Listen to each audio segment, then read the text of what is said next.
In the twilight hours of understanding, we find ourselves drawn into the medieval world, a time that stretched across centuries from roughly the 5th to the 15th century. This was an era when life moved at the pace of seasons, when the immediate sun dictated daily rhythms, and when the very concept of time itself held different meanings than it does today. The medieval period, often misunderstood as a single uniform era, was actually a tapestry of countless variations, regional differences, and evolving societies that changed dramatically over nearly 1,000 years. Picture, if you will, the landscape of medieval Europe: rolling hills covered in dense forests, small settlements clustered around stone churches, and winding dirt roads that connected distant villages.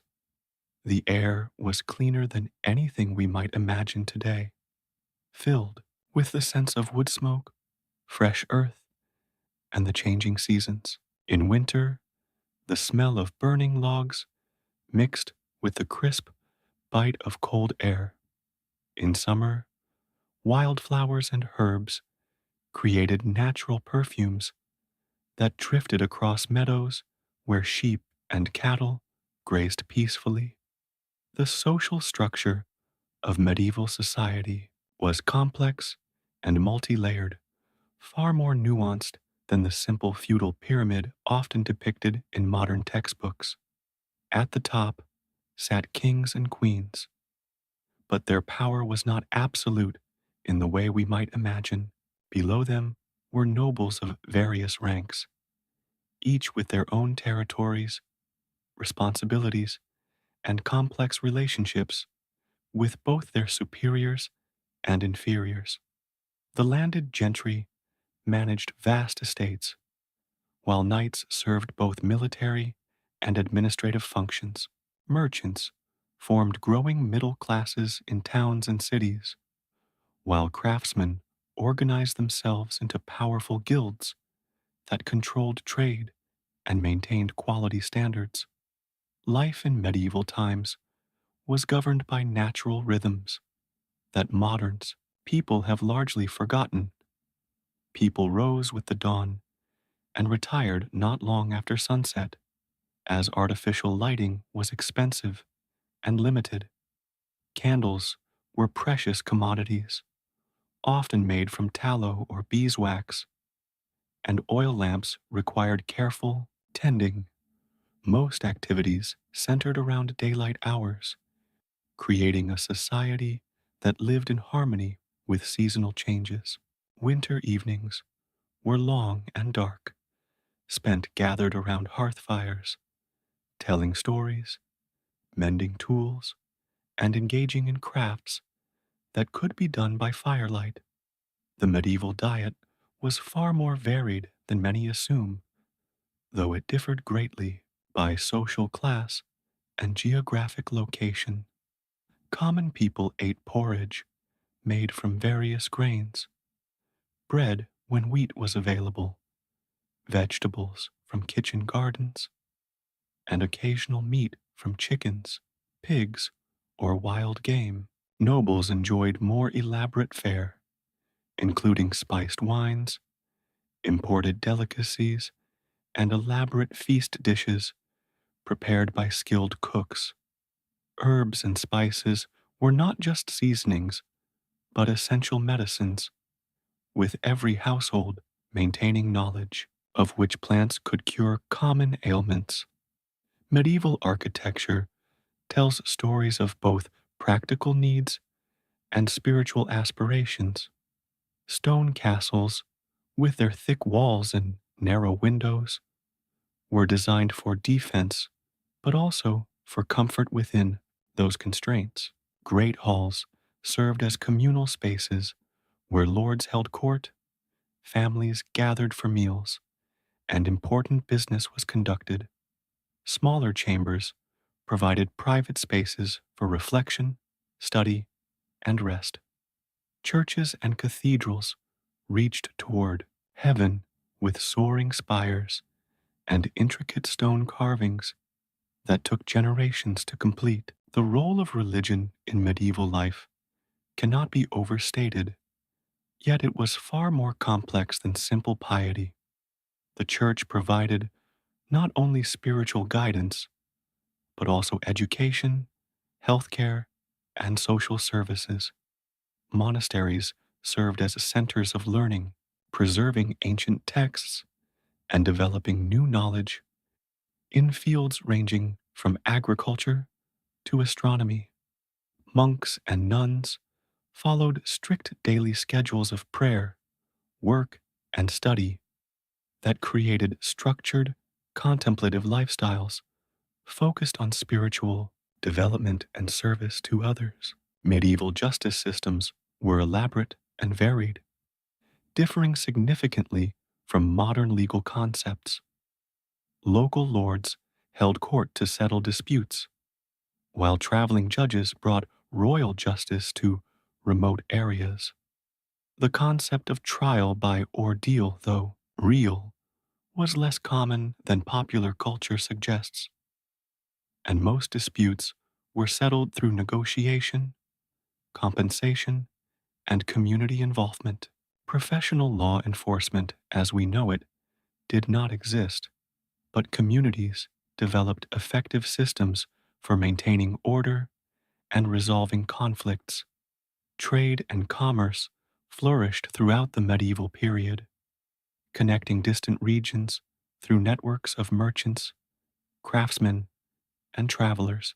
Markets were held regularly in towns and cities, bringing together people from surrounding areas to exchange goods, news, and ideas. Craft guilds maintained high standards for their products while protecting the interests of their members. Long distance trade routes connected Europe with Asia and Africa, bringing exotic goods and new ideas that gradually transformed medieval society. Education in medieval times was more widespread than often assumed, though it varied greatly by social class and region. While formal schooling was limited, most people learned practical skills through apprenticeships and family traditions. Literacy was not uncommon among merchants and craftsmen who needed to keep records and conduct business. Noble children received education in reading, writing, mathematics, and various cultural accomplishments. The rise of universities in the later medieval period created centers of advanced learning that attracted students from across Europe. Medieval medicine combined practical knowledge with spiritual beliefs, creating healing traditions that were often more effective than later generations recognized. Herbalists understood the medicinal properties of plants. Surgeons developed skilled techniques for treating injuries, and physicians studied ancient texts while developing new treatments. Hospitals, often run by religious orders, provided care for the sick and injured while serving as centers for medical education and research. The medieval understanding of psychology and human nature was sophisticated in ways that modern people are only beginning to appreciate. Medieval thinkers developed complex theories about human emotions, moral development, and spiritual growth. They understood the importance of community, ritual, and contemplative practices in maintaining mental and spiritual health. Their approaches to counseling and spiritual direction often involved deep listening, gradual guidance, and respect for individual differences and needs. As we settle into this exploration of medieval life, we begin to understand that this was a world of great complexity, beauty, and human depth. The pace of life allowed for contemplation, community connection, and spiritual development in ways that our modern world often struggles to achieve. Medieval people faced real challenges and hardships, but they also created systems of meaning, beauty, and mutual support that sustained them through difficulties and celebrated the joys of human existence. As we draw closer to understanding the medieval world, we must adjust our modern perspectives and open ourselves to ways of thinking that are both foreign and surprisingly familiar. The medieval mind operated within frameworks that prioritized community over individuality, spiritual meaning over material accumulation, and long term stability over rapid change. These were not limitations, but different approaches to organizing human society and individual consciousness. Imagine stepping into a medieval town on a typical morning. The air carries the mingled scents of baking bread, wood smoke from countless hearths, and the earthy smells of animals and gardens. Church bells mark the passage of time, calling people to prayer at regular intervals throughout the day. The sound of bells was not just functional, but deeply meaningful, connecting individuals to their community and to the rhythms of spiritual life that gave structure and meaning to daily existence. The medieval concept of time was fundamentally different from our modern understanding. Rather than the precise, quantified time of clocks and schedules, medieval people lived within natural time marked by seasons, religious festivals, and community events. The day was divided into canonical hours for prayer, but these shifted with the seasons, longer in summer and shorter in winter. This created a flexible, organic relationship with time that allowed for deeper attention to present moments and seasonal changes. Medieval people understood themselves as part of larger cosmic orders that included not only their immediate communities, but also the natural world, the realm of ancestors, and divine purposes that extended far beyond individual concerns. This created a sense of belonging and meaning that modern people often struggle to find. Individual identity was understood within the context of family, community, and spiritual calling rather than as something to be created independently through personal choice and achievement. The medieval approach to work was profoundly different from modern concepts of career and productivity. Craftsmen took pride in creating beautiful, lasting objects rather than maximizing output or profit. Agricultural work followed natural seasons and community needs rather than market demands. Even the most humble tasks were understood as forms of service to community and creation, invested with dignity and spiritual meaning that made them sources of satisfaction rather than mere drudgery. Medieval homes were designed for community living, with great halls serving as centers for family life, business, and hospitality. Privacy, as we understand it, was rare and not particularly valued. Instead, medieval people developed sophisticated social skills for living harmoniously in close quarters with extended family, servants, apprentices, and frequent guests. This created strong social bonds and mutual support systems that provided security and meaning throughout life. The medieval understanding of health and healing was holistic, recognizing connections between physical, emotional, and spiritual well being that modern medicine is only beginning to rediscover. Medieval healers understood that effective treatment required attention to diet, exercise, sleep, emotional state, spiritual condition, and social relationships. They developed treatments that address the whole person rather than isolated symptoms, often achieving remarkable results through patient, individualized care. Medieval education was understood as character formation rather than information transfer. Students learned not just facts and skills, but ways of thinking, feeling, and being that would serve them throughout life. Masters took personal responsibility for their apprentices and students, providing guidance that extended far beyond technical training to include moral development, spiritual growth, and social responsibility.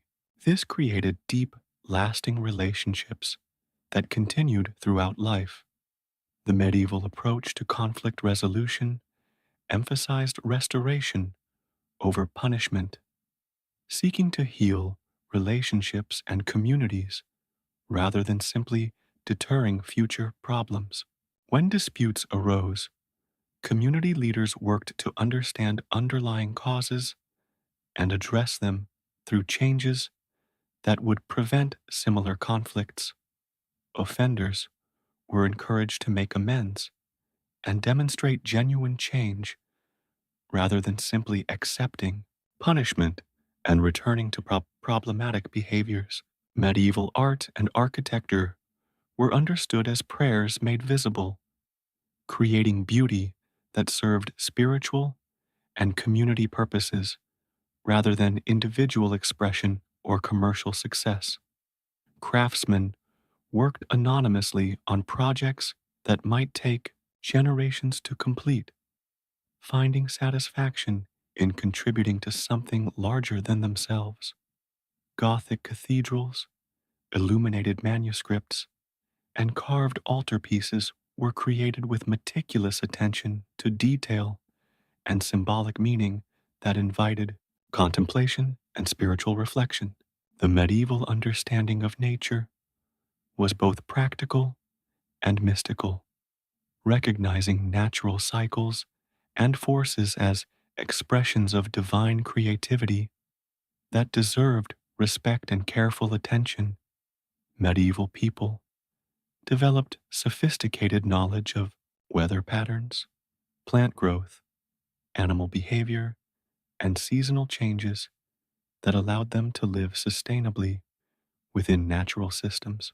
They understood themselves as caretakers of creation rather than masters of nature, seeking harmony rather than domination.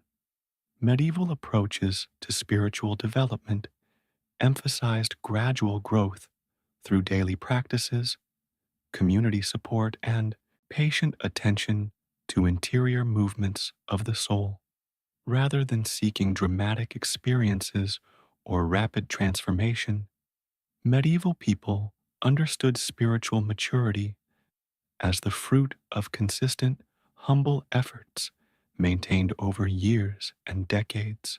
This created stable, peaceful approaches to spiritual life that sustained people through all the normal difficulties and transitions of human existence.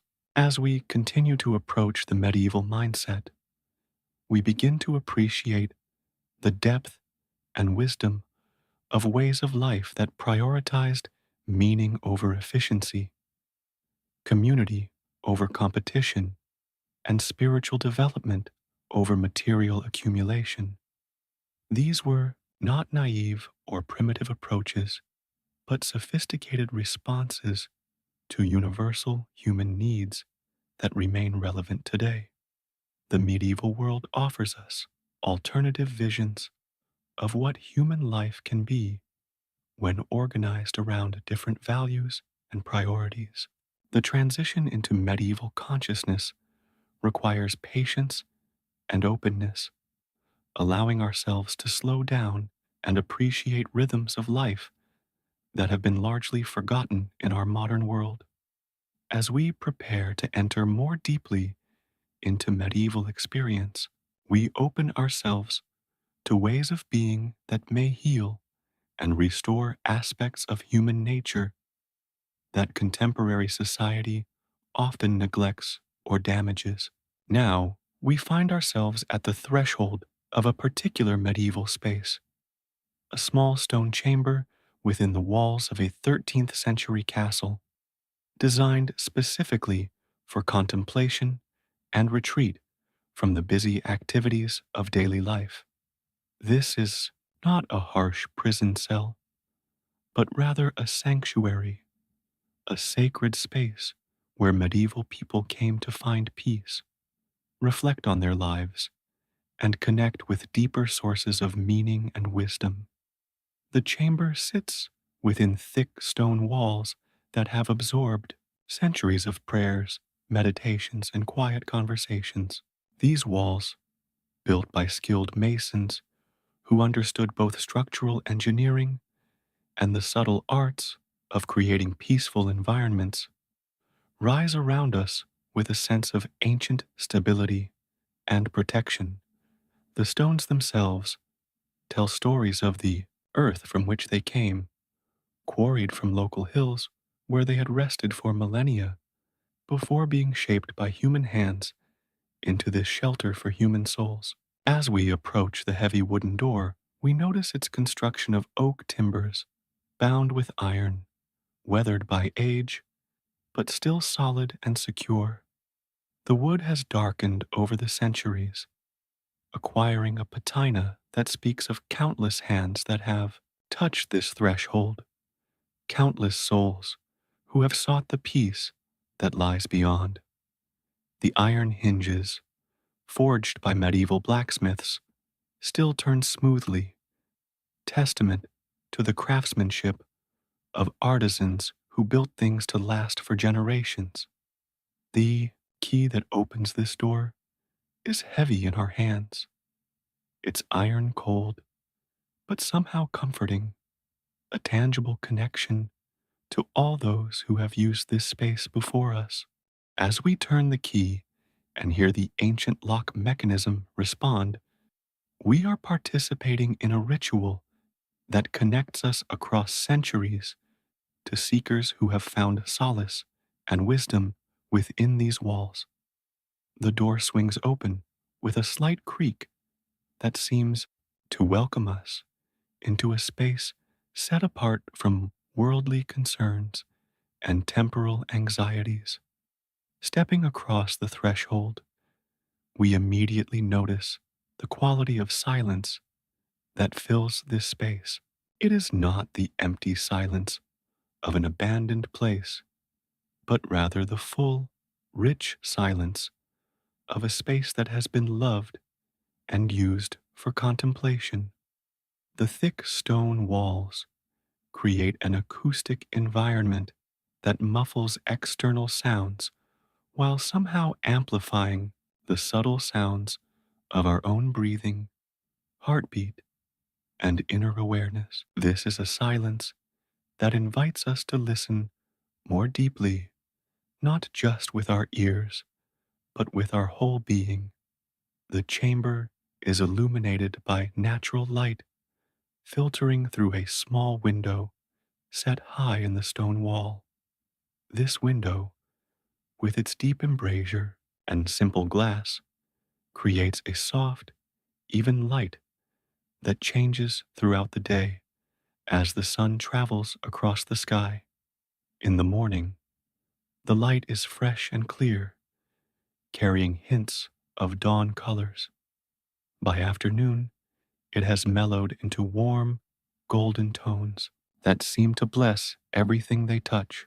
In the evening, the light becomes gentle and contemplative, preparing the soul for rest and inner reflection. The floor beneath our feet is made of smooth stone, worn by centuries of footsteps into gentle curves and hollows that seem to welcome and guide our movements. Here and there, small rugs woven from wool, dyed with natural colors, provide warmth and comfort, their patterns inspired by medieval gardens and scriptural imagery. These rugs were created by hands that understood both beauty and function, designed to support contemplative practices while adding visual harmony to the sacred space. Along one wall stands a simple wooden table, its surface polished smooth by years of use. This table has held countless books, manuscripts, writing materials, and devotional objects used by those who have found refuge in this chamber. The wood itself, likely oak from local forests, carries the memory of earth and seasons, of rain and sunshine that nurtured its growth before human hands shaped it into this useful and beautiful form.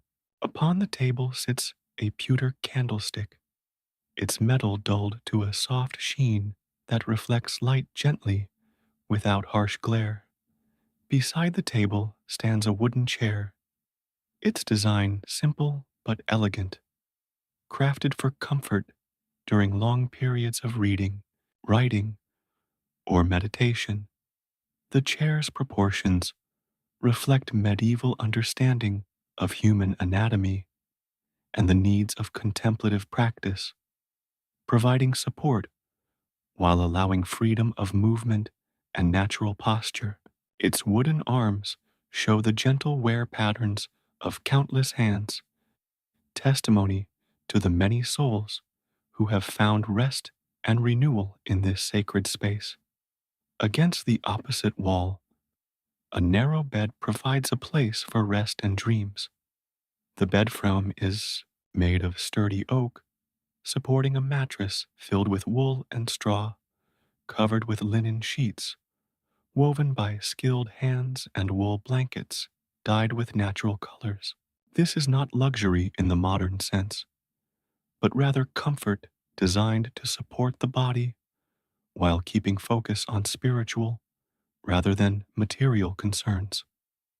The bed faces the window, allowing natural light to wake the sleeper gently with the dawn. Near the window, a small shelf holds a few carefully chosen books, their parchment pages hand copied by scribes who understood each word as a sacred trust. These books, bound in leather and wooden boards, contain wisdom gathered from centuries of human experience, spiritual insights tested through generations of seekers, and practical guidance for living a contemplative life within the challenges and opportunities of human existence. The walls themselves are decorated with simple but meaningful imagery, painted by artists who understood the power of visual beauty to support spiritual development. Here we might see a painting of a peaceful garden, there a depiction of biblical scenes rendered with the gentle colors and flowing lines characteristic of medieval art. These images were not created for mere decoration, but as aids to contemplation, windows into spiritual realities that words alone cannot convey. The air in this chamber carries subtle fragrances of beeswax from candles, wool from blankets and rugs, and the indefinable scent of old stone that has absorbed centuries of human presence. These scents work together to create an atmosphere that immediately signals to our deeper awareness that this is a space set apart, a sanctuary where different rules apply and different possibilities open before us. As we settle into this contemplative environment, we begin to feel our breathing slow and deepen, our heartbeat become more regular and peaceful. Our thoughts begin to quiet and organize themselves around the simple reality of this present moment in this sacred space. The chamber itself seems to teach us how to be present, how to let go of external concerns, and discover the peace that lies always available within our own deepest nature. Having crossed the threshold into this sacred space, we now begin the process of settling into the rhythms and practices that have made this chamber a place of peace and transformation for countless souls over the centuries. The very act of closing the door behind us creates a boundary between the busy world outside and the contemplative world within, allowing us to leave behind the concerns and distractions that so often fragment our attention and scatter our energy. The first moments in any contemplative space are crucial as they set the tone and intention for everything that follows. Medieval practitioners understood this well, developing gentle rituals and practices that helped the soul transition from worldly engagement to inner awareness. We might begin by simply standing quietly near the door, allowing our eyes to adjust to the softer light and our ears to attune to the quality of silence that fills this space. As we move further into the chamber, we notice how each element has been placed with careful attention to creating harmony and supporting contemplative practice. The furniture is arranged not for efficiency or convenience, but to create a flow of energy that draws the soul inward toward its own center. The table and chair are positioned to take advantage of natural light while maintaining a sense of enclosure and protection. The bed is placed where rest will be deep and dreams may carry wisdom.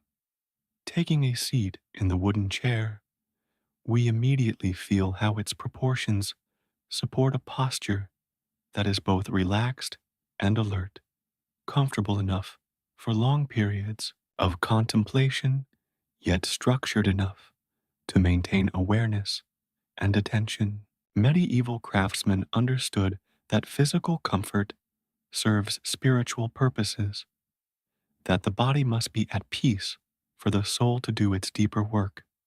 The chair embraces us gently, becoming a partner in contemplative practice rather than merely functional furniture.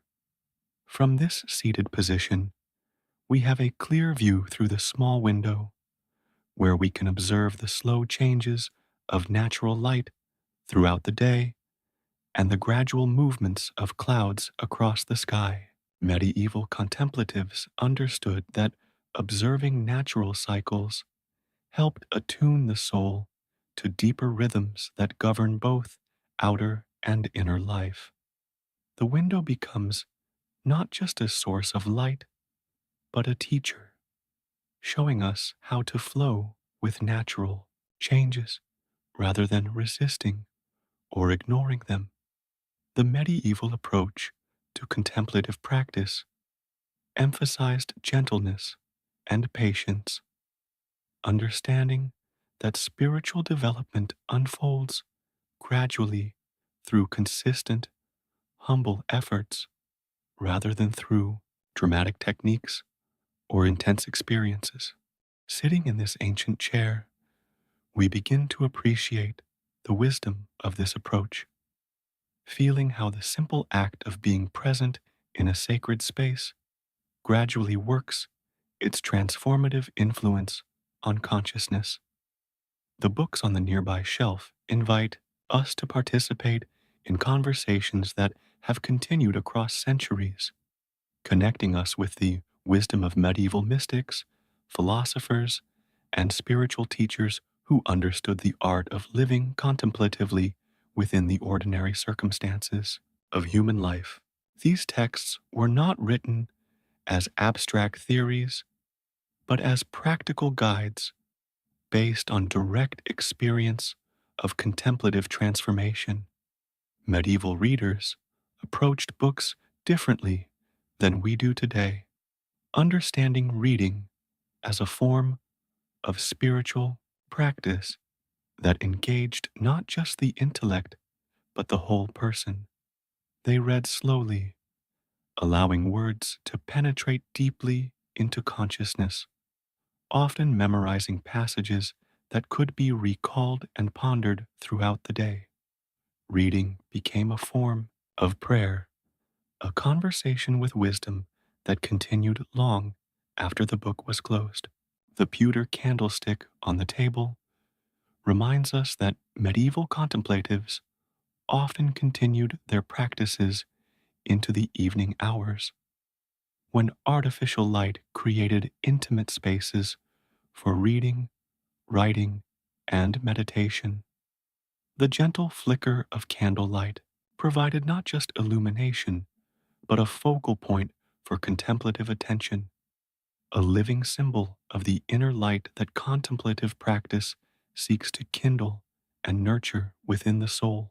The natural materials that surround us in this chamber speak of medieval understanding that spiritual life is not separate from material existence, but rather finds expression through matter that has been shaped with love and intention. The wood in the furniture grew in forests that received rain and sunshine. The stone in the walls was formed over geological ages. The wool in the blankets came from sheep that grazed in peaceful meadows. All of creation participates in the sacred, and contemplative spaces honor this participation. As afternoon light begins to shift and change, casting different shadows and creating new patterns of illumination throughout the chamber, we begin to understand how medieval contemplatives used natural rhythms to structure their inner lives. Rather than fighting against time or trying to impose artificial schedules on spiritual development, they learned to flow with natural cycles, finding in them reflections of deeper spiritual truths about growth, rest, renewal, and transformation. The silence in this chamber is not empty, but full, pregnant with possibilities for insight, healing, and growth. Medieval contemplatives understood silence not as the absence of sound, but as the presence of deep listening, an opening of awareness that allows us to hear subtleties usually drowned out by external noise and internal chatter. This silence teaches us to listen not just with our ears, but with our whole being. The very walls of this chamber seem to hold memories of all the prayers, meditations, tears, and insights that have been offered within this space over the centuries. These walls have witnessed countless souls working through difficulties, discovering new depths of understanding, and finding peace in the midst of life's inevitable challenges. We become part of this ongoing story, adding our own presence to the accumulated wisdom of this sacred space. Medieval contemplatives understood that transformation happens not through dramatic events, but through the accumulation of small, faithful practices maintained with patience and persistence over time. Sitting in this chamber, we begin to appreciate the power of simply being present, simply breathing peacefully, simply allowing ourselves to rest in awareness without needing to accomplish or achieve anything in particular. The temperature in this stone chamber is naturally cool, creating an environment that is refreshing without being uncomfortable, invigorating without being harsh. Medieval people understood that slight physical challenges, like cool air or simple furnishings, could actually support spiritual practice by keeping awareness alert and preventing the dullness that comes from too much comfort or luxury. As we continue to settle into this contemplative environment, we notice how our breathing naturally becomes slower and deeper, how our thoughts begin to organize themselves around the simple reality of this present moment, how our concerns about past and future begin to fade into the background of awareness. The chamber itself becomes our teacher, showing us through direct experience how to inhabit the present moment with awareness, acceptance, and peace. As we deepen into the contemplative atmosphere of this medieval chamber, we begin to understand why medieval people did not view solitude as isolation or punishment, but rather as a precious opportunity for self discovery, spiritual development, and healing that was often unavailable in the busy communal life that characterized most medieval existence. This solitude is not loneliness, but rather a rich engagement with aspects of reality that can only be experienced when external distractions are removed and attention is allowed to turn inward. The concept of solitude in medieval spirituality was profoundly different from modern notions of being alone. Rather than seeing solitude as absence of relationship, medieval contemplatives understood it as presence to deeper forms of connection with the divine, with nature, with the wisdom of previous generations, and with their own authentic nature beneath the layers of social roles and external expectations. This chamber becomes a laboratory for exploring these deeper dimensions of human existence. Sitting in the gentle afternoon light that filters through the small window, we begin to notice subtle sounds that would normally be overwhelmed by the noise of active life. The whisper of wind around the stone walls, the distant calls of birds, the almost inaudible settling sounds of ancient wood and stone, our own heartbeat and breathing. Medieval contemplatives trained themselves to listen to these subtle sounds as forms of natural music that could guide them into deeper states of awareness and peace. The medieval understanding of time in solitude was particularly sophisticated, recognizing that when external demands and social pressures were removed, consciousness naturally began to operate according to different rhythms and cycles. Linear time, measured by clocks and schedules, gave way to organic time, measured by inner readiness, natural cycles, and the gradual unfolding of insight and understanding. In this chamber, we have permission to let go of temporal anxiety and rest in the eternal present moment. Medieval writers often described solitude as an opportunity to meet oneself honestly, without the masks and performances required by social interaction. In the privacy and safety of contemplative space, it becomes possible to acknowledge thoughts, feelings, and aspects of personality that might be inappropriate or impossible to express in community settings. This honest self encounter was understood not as self indulgence, but as necessary preparation for authentic service to others and genuine spiritual growth. The simple furnishings of this chamber support this process of honest self encounter by removing distractions and superficial comforts that might prevent deep introspection. The wooden chair, the stone walls, the basic bed, these elements create an environment that is comfortable enough to support extended contemplation, but simple enough to keep attention focused on inner rather than outer realities. Medieval contemplatives understood that too much luxury could actually hinder spiritual development. By keeping consciousness focused on material rather than spiritual concerns.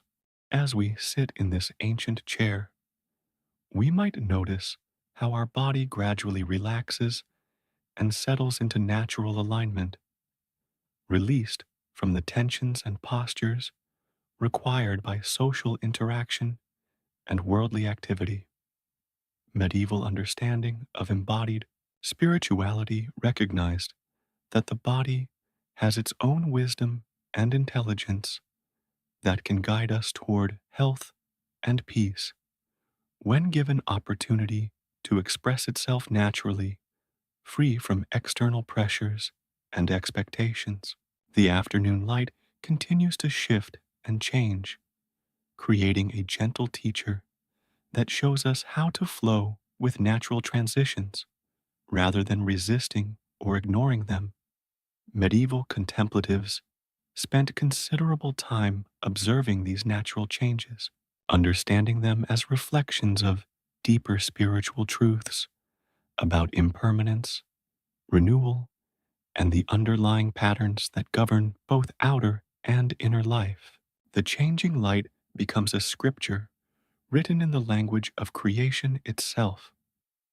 Medieval approaches to solitude emphasized the importance of gentle discipline and structure, understanding that freedom from external constraints needed to be balanced with inner commitment to contemplative practice.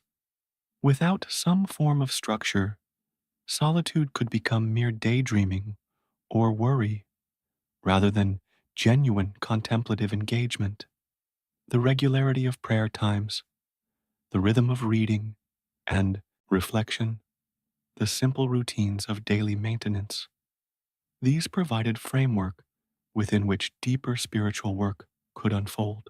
The books on the shelf near our chair represent centuries of accumulated wisdom about how to live contemplatively, how to navigate the challenges and opportunities of solitude, how to distinguish between helpful and unhelpful inner movements, and how to integrate contemplative insights into active life.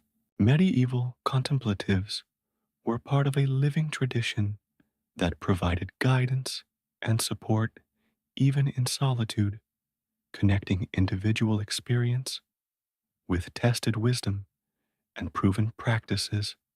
The medieval understanding of memory in solitude was particularly rich, recognizing that when the mind is freed from immediate external demands, it naturally begins to process and integrate past experiences in new ways.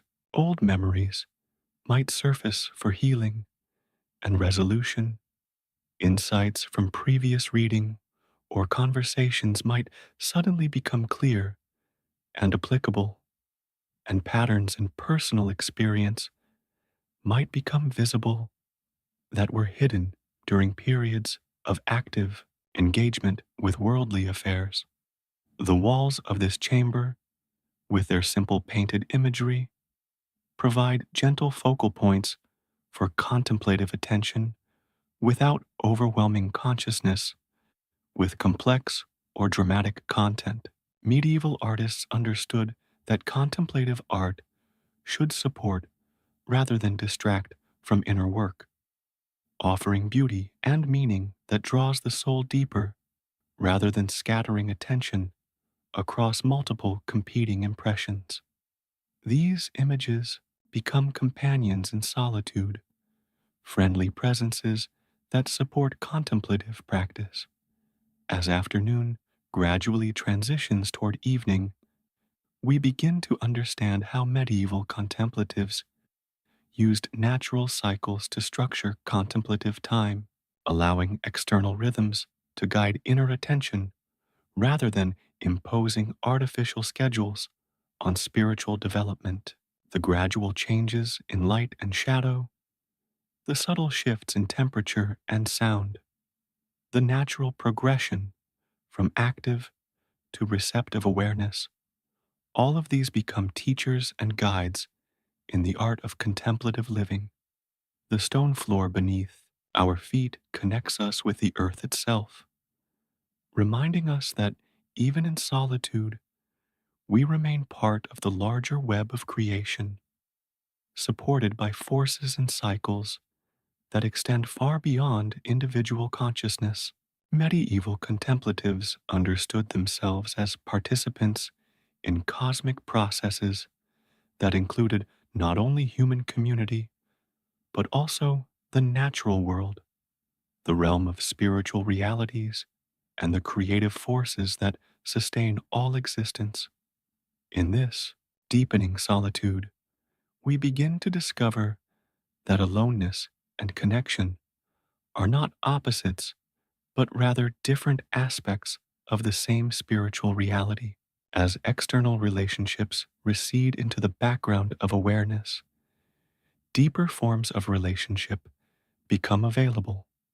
Relationship with our own authentic nature, with the wisdom traditions that have guided contemplative seekers across centuries, with the natural world that surrounds and supports us, and with spiritual realities that transcend ordinary consciousness. The medieval tradition understood that authentic solitude ultimately prepares us for more genuine community as the self knowledge, inner peace, and spiritual clarity developed in contemplative practice become gifts that can be offered in service to others. This chamber is not an escape from relationship, but rather a laboratory for developing the inner resources that make authentic relationship possible. As the afternoon light gradually fades and evening approaches, we enter into one of the most profound aspects of medieval contemplative life, the embrace of darkness, not as something to be feared or avoided, but as a sacred teacher that offers unique opportunities for spiritual development and inner transformation. Medieval contemplatives understood that night brought gifts that daylight could not provide, opening dimensions of consciousness and awareness that remained hidden during the active hours of daily life. The transition from day to night in this stone chamber is gradual and gentle, marked not by the sudden switching of electric lights, but by the slow fading of natural illumination that allows consciousness to adjust naturally to changing conditions. As shadows begin to deepen in the corners of the chamber, we notice how our other senses become more acute, how our attention turns naturally inward, how the quality of silence deepens and becomes even more profound and welcoming. Medieval people lived much more intimately with natural cycles of light and darkness than we do today, and they developed sophisticated understanding of how these cycles affected both physical and spiritual well-being. The coming of night was not simply an inconvenience to be overcome with artificial lighting, but rather a natural invitation to different kinds of activity and awareness, reflection, rest, inward attention, and receptive contemplation that balanced the more active engagement required during daylight hours. As we sit in this ancient chamber, watching the last rays of sunlight fade from the small window, we begin to appreciate how medieval contemplatives used the transition into darkness as a time for examining the events and experiences of the day, not with harsh judgment or anxious analysis, but with gentle attention that allowed them to extract wisdom and meaning from their experiences while releasing whatever no longer served their spiritual development. The medieval practice of evening examination was not psychological analysis in the modern sense, but rather a form of grateful reflection that sought to recognize grace and guidance in daily events, to acknowledge mistakes without becoming trapped in guilt or regret, and to prepare consciousness for the restorative work that takes place during sleep. This practice transformed the coming of night from a time of anxiety about the day's failures into a time of peaceful gratitude and hopeful anticipation as darkness continues to deepen around us. We might light the candle that stands ready on the wooden table, its flame becoming a warm, living presence that transforms the character of the chamber without banishing the essential mystery and depth that darkness brings. Medieval contemplatives understood candlelight as participating in deeper spiritual realities, the inner light of consciousness, the divine light that illuminates spiritual understanding, the warm light of human community that sustains souls through difficult times. The flickering flame creates dancing shadows on the stone walls, gentle movements that seem to breathe with life and invite contemplative attention.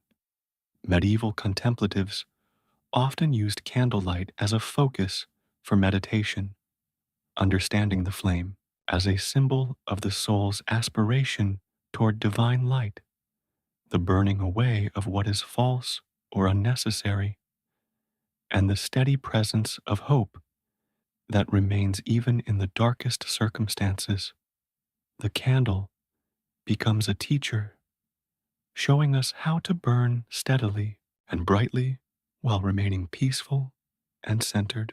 In this candlelit chamber, we begin to experience how medieval contemplatives understood the relationship between outer and inner light. As external illumination diminishes, the opportunity for inner illumination increases, as if consciousness naturally fills whatever space is made available to it. The gentle light of the candle supports this process without overwhelming it, providing just enough illumination to maintain comfort and safety while preserving the inward turning quality that darkness naturally encourages. The medieval understanding of night prayer and contemplation recognized that darkness offered unique conditions for spiritual development. The absence of visual distractions allowed deeper listening. The quiet of night provided freedom from social demands and expectations, and the natural tiredness of the body created conditions where the soul could more easily transcend ordinary consciousness and experience deeper states of awareness and communion. As we sit in this contemplative darkness, illuminated only by the gentle flame of the candle, we begin to notice how our breathing naturally deepens and slows, how our heartbeat becomes more regular and peaceful, how thoughts naturally begin to settle and organize themselves around the simple reality of this present moment in this sacred space. The darkness itself becomes a form of embrace, holding us gently while inviting us to release the day's concerns and open to whatever wisdom the night might bring. Medieval texts often describe the night as a time when the veil between ordinary and spiritual consciousness becomes thinner, when insights and inspirations flow more freely, when the soul can more easily connect with sources of wisdom and guidance that remain hidden during the more active hours of daily life. In this chamber, surrounded by the profound silence and gentle darkness of the medieval night, we create conditions where such experiences become more possible and natural. The stone walls around us, invisible now except where candlelight touches them, create a sense of enclosure and protection that allows consciousness to relax and open without fear or anxiety. Medieval contemplatives understood the importance of feeling safe and protected during vulnerable times of spiritual opening, and they designed contemplative spaces to provide this security while maintaining connection with larger spiritual realities. The medieval approach to sleeplessness was particularly wise, understanding that periods of wakefulness during the night were not problems to be solved, but opportunities to be embraced. Rather than fighting against insomnia or treating it as pathology, medieval contemplatives learned to use wakeful periods for prayer, reflection, and gentle contemplation that often yielded insights and understanding not available during ordinary waking consciousness. As the night deepens around us, we begin to appreciate how medieval contemplatives understood darkness as pregnant with possibility rather than empty of meaning. The darkness was not absence, but presence, the presence of mystery, of potential, of the unknown dimensions of reality that daylight consciousness could not perceive or understand. The medieval night in this chamber becomes a teacher of trust, showing us how to remain peaceful and centered even when we cannot see clearly, even when the familiar landmarks of daily life disappear into shadow and mystery. This trust was not naive optimism, but rather mature confidence based on understanding that consciousness itself provides light and guidance that does not depend on external conditions or circumstances. In this deepening darkness, illuminated only by the steady flame of our candle, we begin to experience what medieval mystics described as the dark night, not a time of suffering or abandonment, but rather a natural phase of spiritual development when consciousness learns to operate without the support of ordinary sensory experience or rational understanding. This darkness becomes a womb of transformation, a sacred space where new forms of awareness can be born. The silence of the medieval night is different from daytime silence, deeper and more complete, as if the earth itself is resting and inviting all consciousness to participate in this cosmic rhythm of activity and rest, engagement and withdrawal, expression and receptivity. In this profound silence, we begin to hear subtleties that remain hidden during more active times, the whisper of our own breath, the gentle rhythm of our heartbeat, the almost inaudible movements of life continuing its ancient patterns. Medieval contemplatives understood that the night hours offered special opportunities for what they called contemplative reading, not the analytical study of texts, but rather the gentle, meditative approach to sacred writings that allowed words to penetrate deeply into consciousness and work their transformative influence on the soul.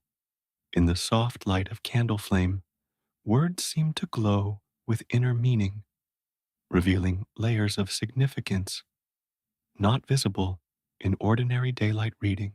As we sit in this medieval chamber, surrounded by darkness and illuminated by candlelight, we begin to understand why so many spiritual traditions have recognized night as a privileged time for prayer, meditation, and contemplative practice. The darkness creates natural conditions for inward attention, for receptive awareness, for the kind of gentle, non aggressive spiritual practice that allows transformation to unfold according to its own organic timing and rhythm. The medieval understanding of dreams and sleep as forms of spiritual communication becomes more accessible in this contemplative environment, where the boundaries between waking and sleeping consciousness begin to soften and merge. Medieval people understood dreams not as random neurological activity, but as meaningful communications from deeper levels of consciousness, from spiritual guides, and from divine sources of wisdom and guidance. In this candlelit chamber, we create conditions similar to those that medieval contemplatives understood as most conducive to receiving spiritual insight and guidance: quiet, safety, gentle illumination, freedom from external demands, and receptive attention that remains open to whatever wisdom might emerge from the depths of consciousness or from sources beyond ordinary awareness. The flame of our candle continues to burn steadily, a living symbol of the eternal light that medieval contemplatives understood as the true nature of consciousness itself. This light does not struggle against the darkness, but rather illuminates it, revealing darkness not as enemy, but as companion, not as obstacle, but as teacher, not as problem, but as sacred mystery that invites reverent exploration and patient understanding. As our candle continues to burn steadily in the medieval darkness, casting gentle shadows on the ancient stone walls, we turn our attention to one of the most misunderstood figures of medieval life, the individual often romanticized in modern imagination as the mysterious assassin, but whose historical reality was far more complex, difficult, and ultimately contemplative than popular culture suggests. The life of what medieval people might have called a slayer for hire was not one of glamorous adventure, but rather of profound spiritual and psychological challenge that often drove such individuals to seek exactly the kind of contemplative solitude we now experience in this chamber. The historical reality of medieval assassination was far removed from the dramatic scenarios depicted in modern entertainment. Most individuals who engaged in what we might call political violence were not mysterious figures in black cloaks, but rather ordinary people caught in circumstances beyond their control, displaced soldiers after failed military campaigns, desperate individuals driven by poverty or family obligations, or people seeking revenge for wrongs committed against their communities or loved ones. The medieval understanding of violence and its spiritual consequences was sophisticated and nuanced, recognizing that those who took life, regardless of their motivations or circumstances, carried spiritual burdens that required careful attention and often lengthy processes of healing and restoration. Medieval society provided various mechanisms for such healing, including pilgrimage, extended retreat in monastic communities, and the kind of contemplative solitude that this chamber represents. Imagine, if you will, an individual in medieval times who had been forced by circumstances to take human life, perhaps as a soldier in one of the endless conflicts that characterized medieval politics, perhaps in defense of family or community, perhaps through involvement in the complex web of loyalties and betrayals that surrounded medieval courts and noble houses. Such a person would carry not only legal consequences, but also deep psychological and spiritual wounds that medieval society understood required careful and patient healing.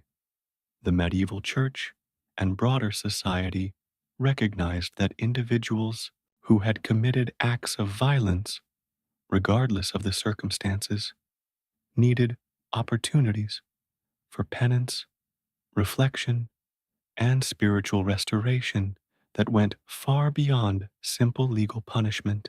The concept of sanctuary in churches, the practice of pilgrimage as spiritual healing, and the availability of monastic retreat for laypeople all reflected understanding that violence created spiritual injuries that required spiritual medicine.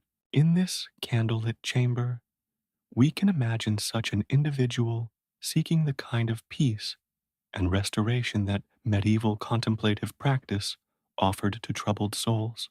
The stone walls that surround us have likely sheltered many people carrying burdens of conscience, seeking understanding and healing for actions they had taken in desperate circumstances or moments of overwhelming emotion. This chamber becomes a place of spiritual medicine, a sanctuary where wounded souls could begin the long process of healing and restoration. The medieval understanding of conscience was more complex than modern psychological concepts, recognizing conscience not simply as internalized social rules, but as a spiritual faculty that connected individual awareness with deeper sources of moral wisdom and guidance. Individuals who had violated their own moral understanding often experienced what medieval writers described as a kind of spiritual wound that could only be healed through patient contemplative practice and genuine contrition. The process of healing from acts of violence, as medieval spiritual directors understood it, required first the courage to face honestly what had been done, without denial or rationalization, but also without falling into despair or self destruction. This honest acknowledgement needed to be balanced with understanding of the circumstances that had led to violence, recognition of human frailty and limitation, and trust in divine mercy and forgiveness that exceeded human understanding. Medieval penitential practices for those who had taken life often included extended periods of contemplative solitude, not as punishment, but as opportunity for the deep inner work necessary to process guilt, grief, and trauma while gradually rebuilding a sense of moral integrity and spiritual wholeness. Such individuals might spend months or even years in places like this chamber, supported by wise spiritual guides who understood the complexities of healing from violence. The medieval understanding of dreams and nightmares experienced by those who had killed recognized these disturbances not simply as psychological symptoms, but as part of the natural healing process.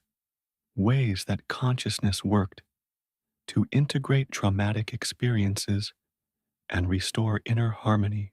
Contemplative practices provided tools for working with such experiences constructively rather than being overwhelmed or destroyed by them.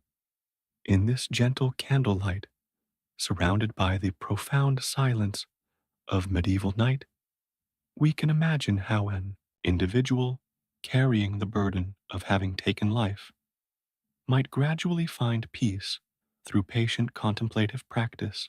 The darkness around us becomes not a place of hiding from truth, but rather a space where truth can be acknowledged and accepted without judgment, where healing can begin to occur in the depths of consciousness that remain inaccessible during ordinary waking activity. The medieval concept of penance was fundamentally therapeutic rather than punitive, designed to restore spiritual health rather than simply inflict suffering. For individuals who had killed, penance often involved practices that rebuilt connection with life, beauty, and creative activity, copying manuscripts, tending gardens, caring for the sick or elderly, creating art or music that contributed to community well-being rather than causing harm or destruction.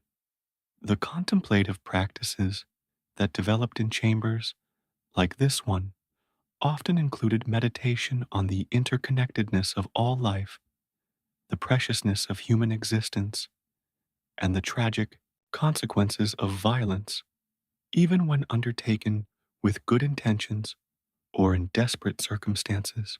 Such meditation was not intended to increase guilt or self punishment, but rather to deepen appreciation for life and strengthen commitment to peaceful resolution of conflicts.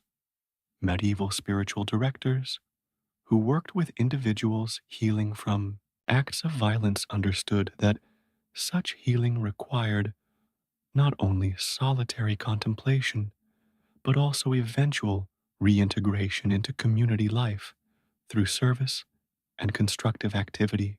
The goal was not permanent withdrawal from society, but rather the development of inner resources that would prevent future violence while contributing positively to community well being. The candlelight that illuminates our contemplation creates an atmosphere conducive to the kind of gentle self examination that medieval penitential practice encouraged. Honest but not harsh, thorough but not obsessive, leading toward resolution and peace rather than endless cycles of guilt and self recrimination. The flame becomes a symbol of the inner light that remains available even to those who have committed serious moral failures, the spark of divine image that can never be completely extinguished by human action. As we sit in this medieval chamber, surrounded by darkness and illuminated by the steady flame of contemplative attention, we begin to understand why medieval society created spaces like this for individuals carrying heavy burdens of conscience. The combination of solitude and silence, of safety and challenge, of comfort and simplicity creates optimal conditions for the deep inner work necessary to heal from the wounds that violence inflicts on both victim and perpetrator. The medieval understanding of redemption was practical rather than merely theoretical, recognizing that individuals could indeed be transformed through patient spiritual practice, wise guidance, and the healing power of contemplative attention applied consistently over time. Even those who had taken life could find peace, wisdom, and renewed commitment to serving life rather than destroying it. As our candle burns lower and the medieval night deepens around us, we begin the gentle transition from active contemplation toward the restorative rest that this chamber has provided for countless souls over the centuries. The medieval understanding of sleep was profoundly different from modern concepts, viewing rest not as mere physical necessity, but as sacred time when consciousness could be renewed, when the soul could be restored, and when wisdom could be received through dreams and the mysterious processes of healing that occur during peaceful slumber. The gradual preparation for sleep in medieval times was itself a contemplative practice, a gentle winding down that honored the natural rhythms of body and consciousness, while creating optimal conditions for the deep rest that would prepare the soul for whatever challenges and opportunities the new day might bring. This preparation was not hurried or anxious, but rather peaceful and trusting, reflecting confidence in the natural wisdom of both body and spirit. As we prepare to move from the wooden chair to the simple bed that waits against the stone wall, we notice how our body has gradually relaxed and settled during our hours of contemplation, how tension has naturally released from muscles that had been holding the stress and activity of daily life. How breathing has become slower and deeper.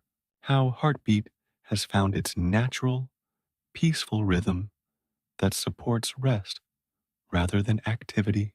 The medieval bed, with its simple wooden frame and natural materials, invites a different kind of rest than the complex sleeping arrangements of modern times. The mattress filled with wool and straw provides gentle support while maintaining connection with natural materials that breathe and adjust to body temperature. The linen sheets, woven by skilled hands from plants that grew in medieval fields, offer smooth comfort against skin while allowing air to circulate freely. Medieval people understood that the quality of rest depended not only on physical comfort, but also on the state of consciousness brought to sleep. They developed practices for preparing the mind and soul for rest, including gentle review of the day's experiences, prayers of gratitude and trust, and the cultivation of peaceful thoughts that would support healing and restoration during the night hours. As we rise from the chair and move slowly toward the bed, we carry with us the peace and clarity that have developed during our hours of contemplation. The stone floor feels solid and reliable under our feet, connecting us with the earth that supports all life while reminding us of our own embodied nature that requires rest and renewal to function optimally. Each step becomes a small meditation on the gift of physical existence and the wisdom of natural rhythms. The process of preparing for sleep in this medieval chamber is simple but meaningful, involving the gradual laying aside of the day's concerns and activities while cultivating receptive attention that can receive whatever gifts the night might bring. Medieval contemplatives understood sleep as a form of trust, a willingness to let go of conscious control and allow deeper forces of healing and restoration to do their work. As we settle onto the simple bed, pulling the wool blankets up to provide warmth and comfort, we notice how the candlelight creates a gentle, intimate atmosphere that supports the transition from waking to sleeping consciousness. The flame continues to burn steadily, a reassuring presence that will gradually dim as sleep approaches, providing just enough light to maintain comfort while allowing natural drowsiness to develop. The medieval understanding of dreams as meaningful communications from deeper levels of consciousness, from spiritual guides, or from divine sources makes the approach to sleep an act of openness and receptivity rather than mere physical collapse. Sleep becomes an opportunity for wisdom, healing, and guidance that can support and direct waking life in ways that conscious effort alone cannot achieve. The wool blankets that cover us carry the warmth and softness of the sheep from which they came, connecting us with the natural world that sustained medieval life while providing the physical comfort necessary for deep rest. These natural materials seem to breathe with life, creating a sleeping environment that supports the body's natural rhythms while maintaining connection with the larger web of creation. As we lie in this medieval bed, surrounded by the ancient stone walls and illuminated by the gentle light of our candle, we begin to feel how consciousness naturally starts to soften and release its grip on waking awareness. thoughts become less linear and logical, more associative and dreamlike, as the mind prepares for the different kind of consciousness that characterizes sleep and dreams. The medieval practice of falling asleep with prayers or sacred words on the lips was understood as a way of programming consciousness for healing and restoration rather than anxiety or disturbance. Gentle repetition of comforting phrases, expressions of gratitude, or simple requests for peace and protection created mental conditions conducive to restful sleep and beneficial dreams. The silence of the medieval night deepens around us, broken only by the subtle sounds of our own breathing and heartbeat, the almost inaudible whisper of the candle flame, and the gentle settling sounds of ancient wood and stone. This silence becomes a cocoon of peace that supports the gradual transition from waking to sleeping consciousness without shock or disturbance. Medieval understanding of the relationship between physical and spiritual rest recognized that true restoration required not only the relaxation of the body, but also the peace of the soul, the quiet of the mind, and the healing of emotional disturbances that might prevent deep rest. The contemplative practices we have engaged in throughout this day have prepared all dimensions of our being for the kind of sleep that truly restores and renews. As drowsiness gradually increases, we notice how the worries and concerns that might ordinarily prevent peaceful sleep have been dissolved or transformed through our hours of contemplative practice. The chamber itself seems to offer protection and safety that allows consciousness to release control and trust in the natural processes of rest and restoration that will continue throughout the night. The medieval conception of sleep as a small death and awakening, as a small resurrection, invested the process of falling asleep with spiritual significance that transformed it from mere physical necessity into sacred transition. Each night became an opportunity to practice letting go, trusting in forces beyond conscious control, and opening to renewal and new possibilities. The candlelight continues to provide gentle illumination as consciousness begins to drift between waking and sleeping states, creating a bridge between ordinary awareness and the mysterious realm of dreams and deep rest. Medieval contemplatives often described this transitional time as particularly conducive to spiritual insight and communication with deeper sources of wisdom and guidance. As we prepare to surrender to sleep in this ancient chamber, surrounded by stone walls that have sheltered countless souls through their nights of rest and renewal, we become part of a continuing story of human seeking for peace, restoration, and connection with the deeper mysteries of existence that sleep and dreams can provide.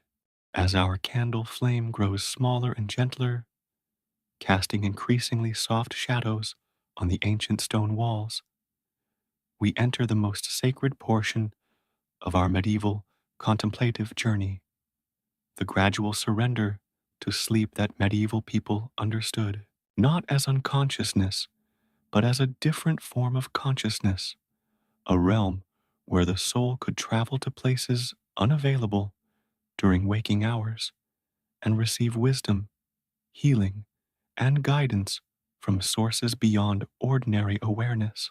The medieval understanding of the transition into sleep was profoundly spiritual, viewing this daily passage not as a loss of consciousness, but as an expansion of consciousness into dimensions of reality that remained hidden during waking life. Sleep was understood as a return to the source, a nightly pilgrimage to the depths of creation where healing, restoration, and renewal could occur naturally and without effort or strain. As we lie in this simple medieval bed, covered by wool blankets that carry the warmth of the sheep and the skill of human hands, we notice how our breathing naturally deepens and slows, how our heartbeat becomes increasingly regular and peaceful, how the boundaries between our individual consciousness and the larger awareness that sustains all life begin to soften and dissolve in the most natural and comfortable way.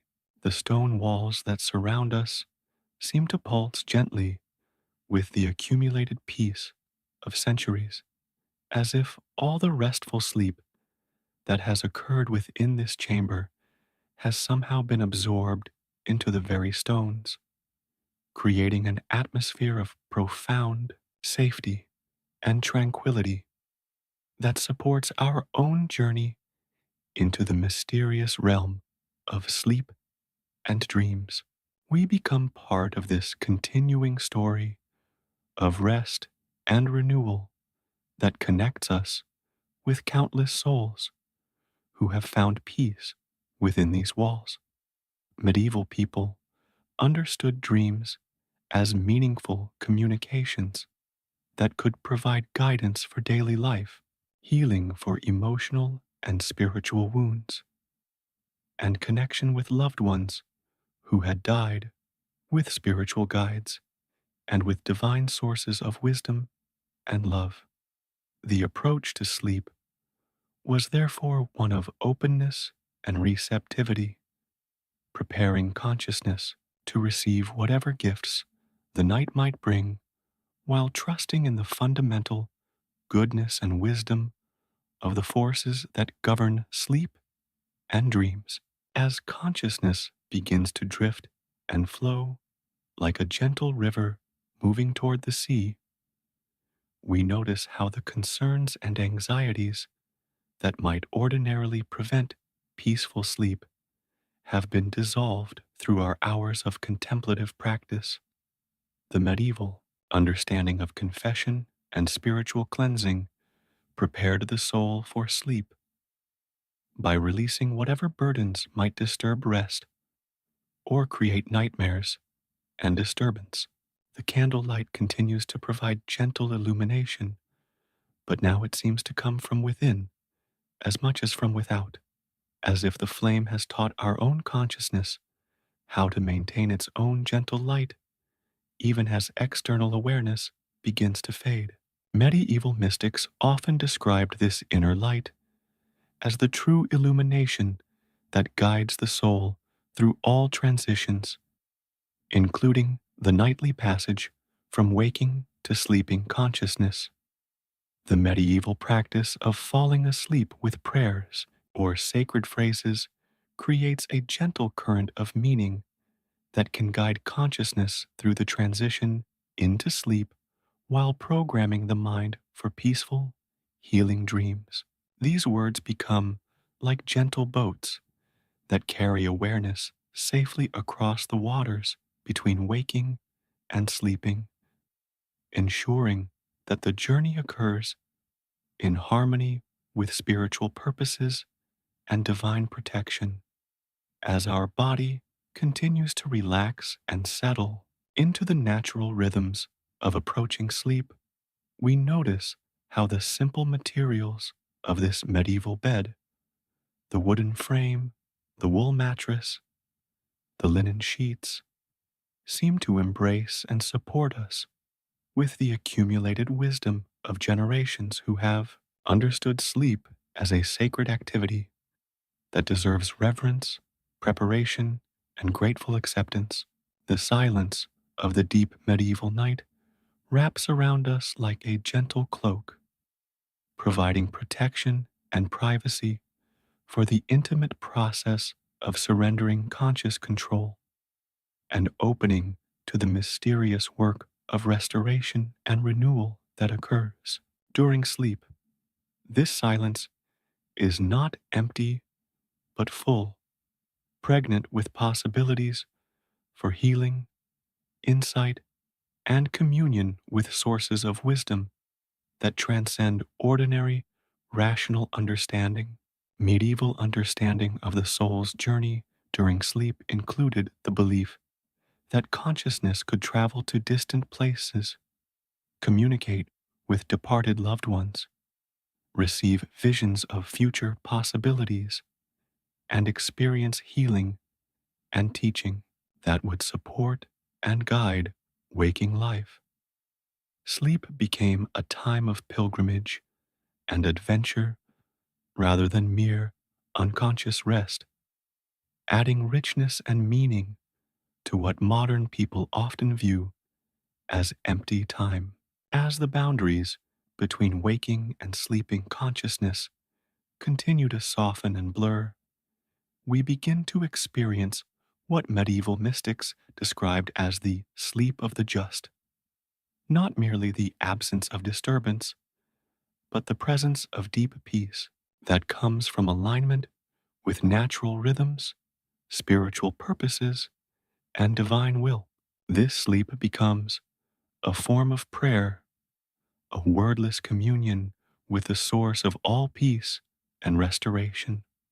The medieval conception of guardian angels and spiritual guides who watch over sleeping souls adds another dimension of safety and protection to our journey into sleep as consciousness gradually releases its grip on ordinary awareness.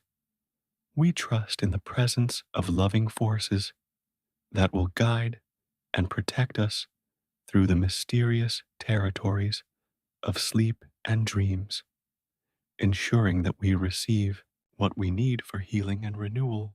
The gentle rise and fall of our breathing becomes like waves on a peaceful shore, each exhalation releasing whatever no longer serves our highest good, each inhalation drawing in the healing and restoration that this sacred chamber offers to all who seek refuge within its ancient walls.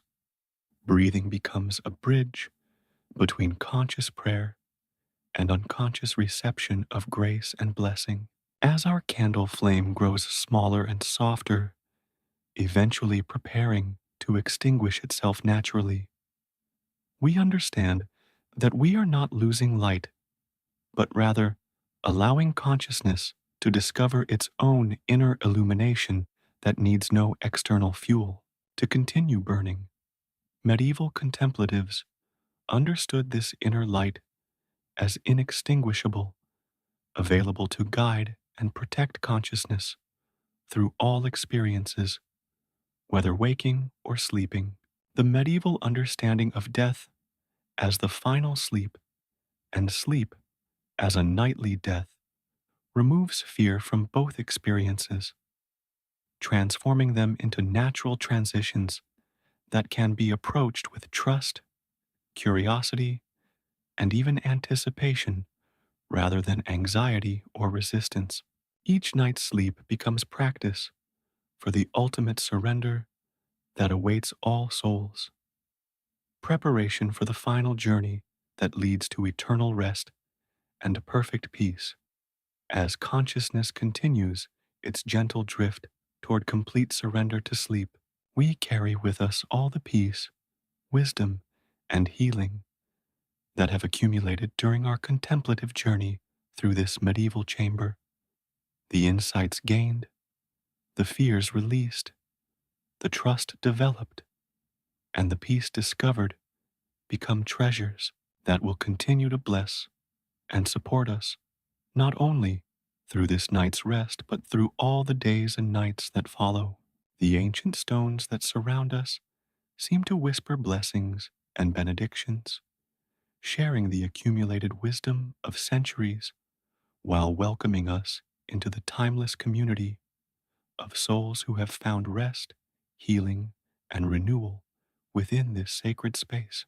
We become part of their continuing story, adding our own experience to the treasury of peace that this chamber offers to all who seek refuge within its protective walls. In these final moments of conscious awareness, as sleep gently claims our attention and draws us into its mysterious realm of healing and restoration, we surrender with complete trust to the natural wisdom that governs all transitions, all healing, and all forms of renewal. The medieval night embraces us with infinite tenderness, promising that we will wake refreshed, restored, and ready to embrace whatever gifts and challenges the new day may bring.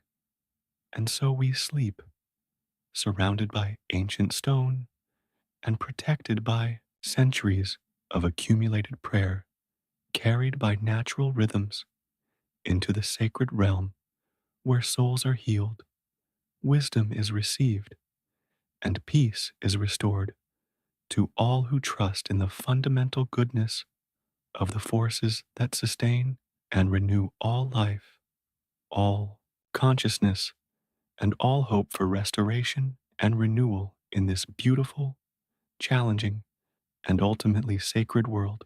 The gentle sound of breathing gradually slows and deepens as consciousness releases into the peaceful embrace of medieval sleep, surrounded by stone walls that have witnessed countless souls find rest, healing, and renewal within their protective sanctuary.